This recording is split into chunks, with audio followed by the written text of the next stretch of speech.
नाबालिका बलात्कारी के 20 बरस जेल दंड होइचे। इतार संगे अभियुक्त के 20,000 टंका जरिमाना आदेश भी होइचे। जरिमाना नहीं भरले 8 वर्षे जेल दंड भोगबार के पड़वा बोली कहा जाइचे। अभियुक्त जनक होउचन बलांगीर जिला मुरीबाल थाना मुकपाली गाँव दुर्योधन साहू। गला 2019 मसीहा डिसेम्बर 31 तारिख दिने बेलबुड़ा के अभियुक्त दुर्योधन जने 14 वर्षीय नाबालिका के बलात्कार करथिले। से दिन अधराती नाबालिका को उद्धार करागला उतरू थाना थी अभियोग होइतिला। धारा 363, 376, 506 आईपीसी पोस्को एक्ट 6 अनुसार अभियुक्त के गिरफ्त करी court challan करथिला police.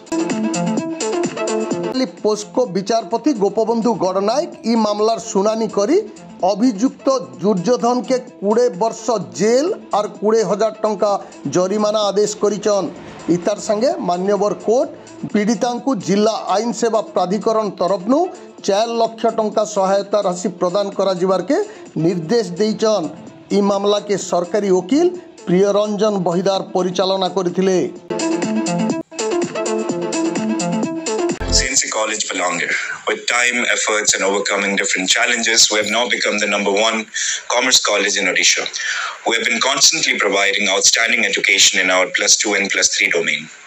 We have scaled up and started +2 science stream this year with a vision to revolutionize science education. Facing adversities made our visions stronger and more powerful. We have 15 years of proven excellence in education. Now, CNC has become a brand in the industry and it speaks for itself. Come join CNC and change the world.